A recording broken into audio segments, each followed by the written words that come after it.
Do you think not being a Bitcoin maximalist is a criticism for some people? They're like, oh, you're not a maxi. Some people see it as a criticism of that person. Like, you should aspire to be one. And if you're not, why not? Because I think I think you can be positive with Bitcoin, but not a Bitcoin maximalist, and that's okay. 100%. But I think that, the people who are just living their lives as people who are participating in Bitcoin, they need some guidance. So again, like you continue to go back to the worldview, which is, okay, what is the reason that you participate in Bitcoin and then you don't participate in the array of exotic, like cryptocurrency, like financial service products, like tokens, assets? And again, like we've applied sort of a moral lens for that, right? And right now, Bitcoin maximalism says that it is good and right to advance Bitcoin as much as possible, and it is good and right to oppose anything that would profit from any short-term inability of Bitcoin to be able to do something, or any short-term sort of, profiteering by these services existed, right? So it exists in opposition to those two things. And again, I think it'll continue to be around and it'll continue to be useful unless we have a better answer for that, right? Something else has to fill that void if not Bitcoin maximalism. Yeah. It's weird. I don't even know. Are you a Bitcoin maximalist? I don't. I'm struggling. I think the really interesting thing that's coming with this is like it's clear that there's no one definition. Like I don't think you two have agreed on a definition. Still. No, but I like Rizzo's definition. Now I understand it. Now I understand it. It's because it's both. It's a tighter definition, but also is rational around the decisions that people might make. That some people reject. There's a couple problems here. It's like if you create the idea that like being a Bitcoiner or Bitcoin maximalism is a label and that someone can acquire, and then if they acquire it, they can never lose, then it divorces that person from any repercussion of action. Not that. That's not what I was saying. Well, that's what I'm saying. There's that one example, and then it's like then you can sort of recast it and say like, okay, this is directional and aspirational.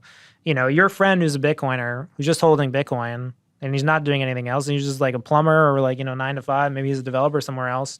Maybe he's doing the most he can for Bitcoin, and then great for him, right? If he's aligned with sort of the general idea here of like we're trying to move as much of the financial service monetary infrastructure over to the trustless sort of Bitcoin environment. That's the most he can do, the most he wants to do. Then that's great also, right? Like I think that there's this. Myself, it's like I decided to dedicate the most amount of my work and human energy to trying to understand Bitcoin, help people understand it, and then advance that cause. That's the choice that I made. I'm not asking that everybody make that choice. I mean, I chose to spend a significant part of my life on Bitcoin. Right. But I also choose to do other things because I have other interests. Sure.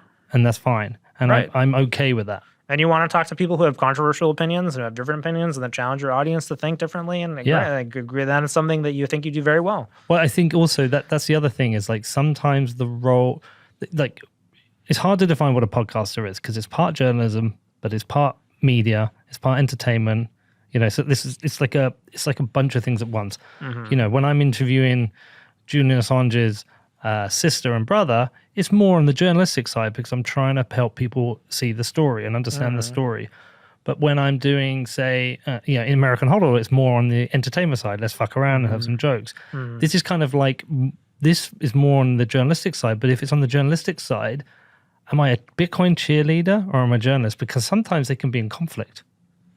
Because sometimes you have to push and challenge ideas, even if they're wrong. Whereas being a Bitcoin cheerleader as a podcaster might be better for Bitcoin. Well, I mean, again, I think it goes back to like the journalism is if you are a journalist, then you are someone in a position and you have a platform. So then it's a question of, okay, are you taking the proper time to kind of evaluate the reality of the situation, right? And the reality of the situation is Bitcoin exists and has existed for 13 years and it continues to go up in value and it continues to become more broadly useful. And the reality is that there is a cottage industry of other, for-profit centralized companies and, somewhat opaque distributed financial services that now exist around that. And then you have to have some stance like on that because it objectively exists. So going back to our defining the phenomena, it's like, sure, these are stars in the sky. They exist. You have to have some opinion of them. Or I don't think you're doing your job as a journalist, right? Like, and again, this is where I think that a lot of the journalism, my particular criticism over the last year is that, mainstream financial journalism about Bitcoin and cryptocurrencies hasn't advanced at all. Yes. the major media companies, I was talking to one, they had interviewed me recently, and they were talking about the crypto state of crypto media. And I was like, look, I mean, you guys come in here during the bull runs, and then you equate what's going on with like Dogecoin and AMC, and you do tremendous like consumer harm. And there's been no consistent investment from the major media industry. They rotate through reporters. They don't let anybody do any good work on it. And again, like, the media industry, you've seen this tremendous failure to recognize the reality at hand, which is that Bitcoin exists. It will continue to exist. People will continue to profiteer and racketeer by creating all these sort of, companies and protocols around it. And, it's been their failure to recognize and adopt any consistent stance to that reality beyond just, again, like equating it with the sort of investment fanfare around AMC and Robinhood and this kind of stuff that has done legitimate consumer harm. Like, legitimate. And again, I think that, there's and even worse, by the way, I've literally reached out to some of these journalists and said, listen, I can provide you the truth and the facts that you're wrong. And in fairness, we had The Economist allowed us write a rebuttal, and that was fair play. The Guardian, bear with me, the Financial Times, we got close, but they tried to edit our article too much. And then the Guardian guy just mocked us online, refused to engage with the idea that he might be wrong. He might be disseminating false information. Well, I think this is an area where I'm increasingly interested. If you're talking about like, okay, where are the limits of Bitcoin maximalism, and like where then can we actually participate and work with people who are outside of that bubble, right? And I think like one of the things that there should be an emergent commonality around is consumer harm. Like, again, if you're say what you will about any of the sort of like DeFi projects that spun up, they're not the greater evil here. The greater evil here is the safe moons and like sort of the consistent stuff that's just like complete garbage. And the, general cryptocurrency industry that continues to equate all these things and market them as essentially the same products. So again, we have to remember, I think, like, with this bear market, like, okay, well, what can we achieve? Bitcoin maximalism is aspirational. It's going to take us many, many years, many, many decades to realize the full potential of Bitcoin. And it's very likely that products and services that exist outside of Bitcoin will continue to find reach and product market fit. And then, we'll have to then potentially, try to migrate them. But then there's still this huge problem of consumer harm. And who's addressing that? I think the problem with it is, like, at the end of the day, like the cryptocurrency agnostics and the Bitcoin maximalists, like, we don't really agree. We have a fundamental disagreement, and that disagreement allows this whole like cloud of, consumer harm and like false marketing to kind of continue to exist. And I think I'm interested to see like whether anyone will come to the table on that. One final question, but it's quite a big one. What would you recommend, and you might not want to do this, but what would you recommend Bitcoin maximalists do with regards to the ownership of Bitcoin maximalism, and also the external critics on Bitcoin maximalism do with their criticism of it? What would people who do if they're Bitcoin maximalists? How do they prove Bitcoin maximalism? How does Bitcoin maximalism become more effective? Yeah, I think that's a good question. I think we have to be a bit clearer about like aspirationally what Bitcoin is trying to achieve, and then what we think is possible of achieving, and then just have like a tighter discussion around that. So I think that, whenever we do seem to have a conversation about trying to improve Bitcoin, this was true around like OpsCTV, or, I think it's probably true of Drive Change now. There's this tremendous opacity around like what is happening in Bitcoin development culture and like what the attitudes of what is achievable is. And I think, again, that just creates this like tremendous gap of like, I don't think people understand what is rational or possible and on what time frames. What I would love to see is like, I used to think the Scaling Bitcoin conference series was fantastic because I think it gave you like a snapshot of like the state of the art and what was happening. And I think we've lost that a bit, right? It has become... Wasn't that Paul saying that in the previous... Yeah, Paul was saying the same. We've really lost like an understanding of like what the current, state of the art is, and like what's currently being achieved, what's possible to achieve. And again, I think that, it's fine to have those conversations and then decide that we're not going to make any improvements to Bitcoin. But then I think a lot of people don't understand how to engage in those conversations at all. It's like just very hard to understand like...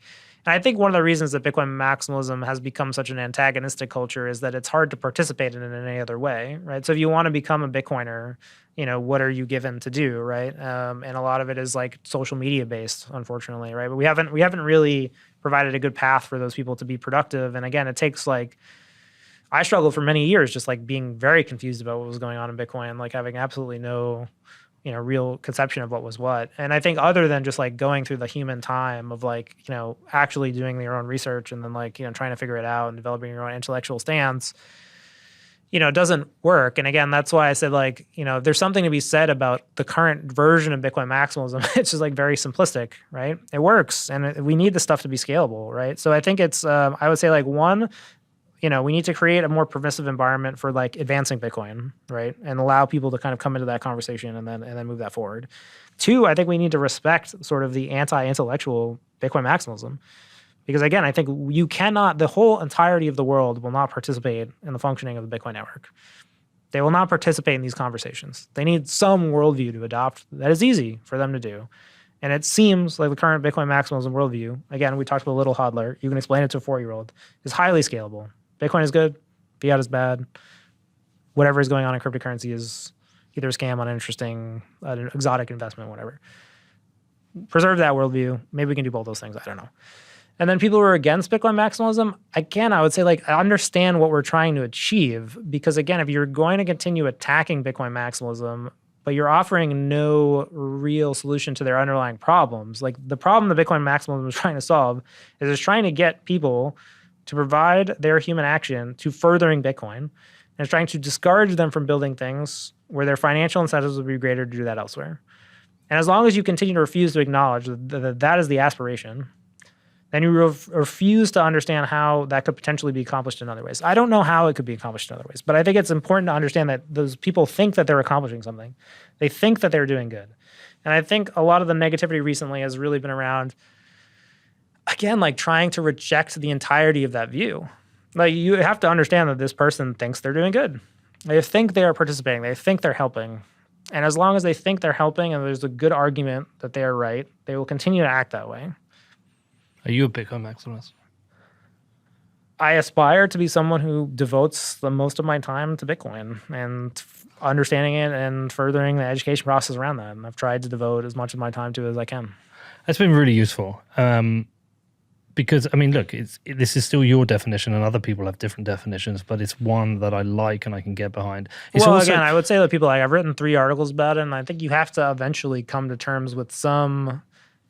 Again, the point right now is, like, right now there's been no definition, and you're just like cobbling a bunch of stuff together, and it's just like, you can argue about bad behavior all you want, but again, like, why are people adopting these ideologies? Why are they adopting these behaviors? If you're not talking about what they're doing, what they're trying to do, then you're just not having a good argument. No, what I was trying to get to is that I'm saying what you've given me is like a benchmark or a set of principles where I can understand what people are arguing over. So when there's a disagreement, I can go, and when they're at cross purposes, I can see where they're at cross purposes now, and I can see what they're, and then I can also. I'll give you an example. I think Paul Storz is a Bitcoin maximalist. Yeah, I agree. Paul Storz is someone, and I think anybody in the developer community will tell you, even if they don't want to do drive chains, that they respect Paul Storz, because Paul Storz is trying to further Bitcoin as a technology. Well, that's why we had him on the show to discuss it. He's trying to further Bitcoin as a technology in ways that we might not be comfortable with, that, to be honest, we might never do, and that would take a whole show to like talk about like kind of the pros and cons and trade-offs.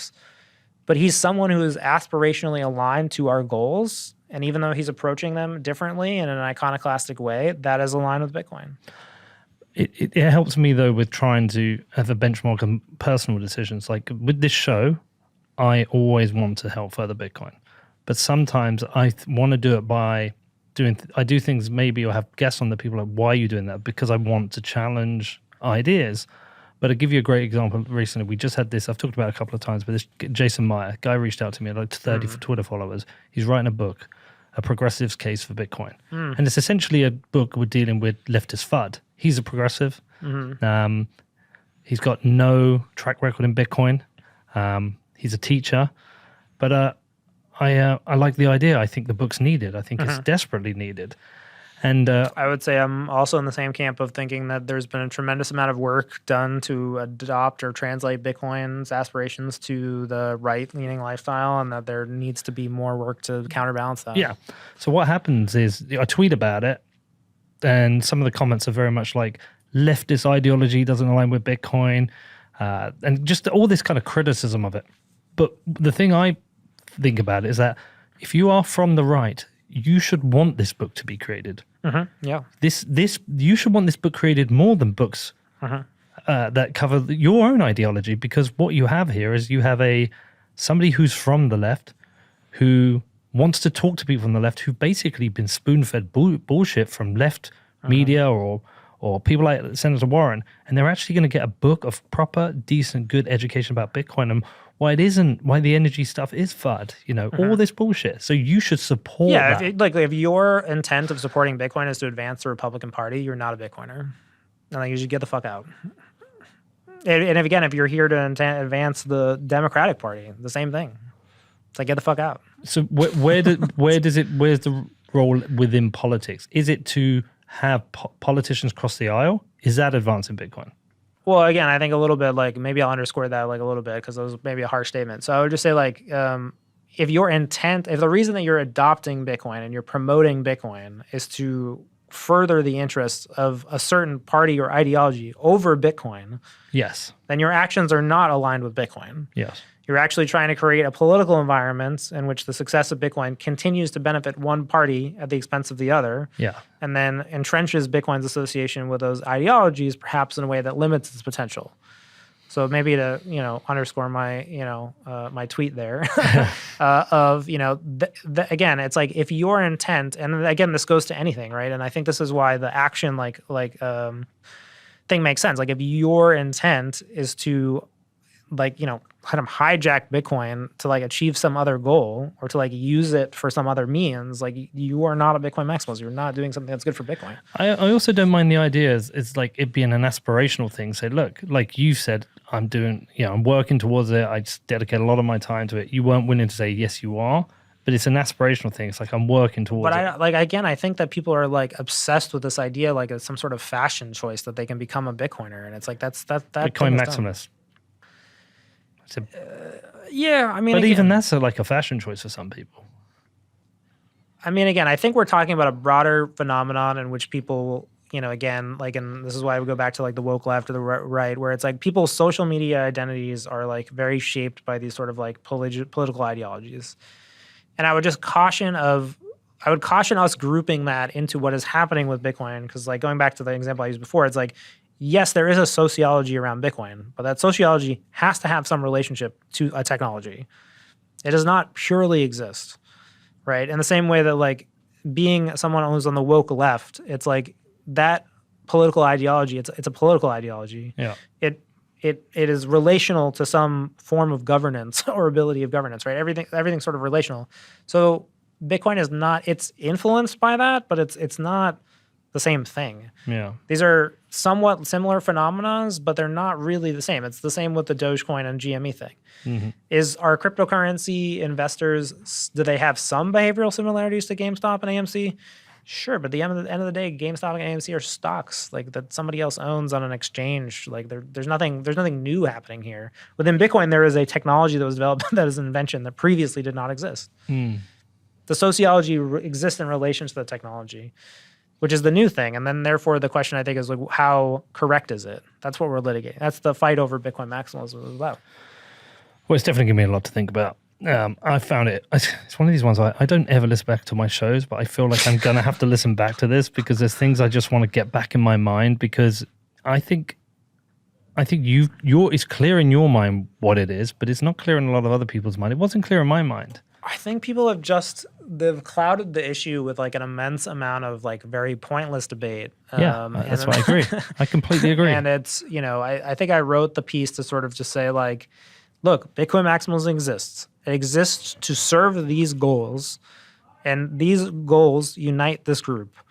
If your attempt is to reject it or subvert it or to argue against it, argue against this set of things.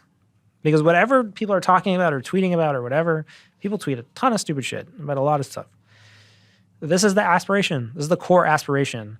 If you think that we can achieve these things in some other way, this is the claim of a lot of the recent critics. If you think that we can achieve an environment in which people will build and advance a Bitcoin without enacting a moral penalty against people who are against that, then propose something. Tell us what the alternative is.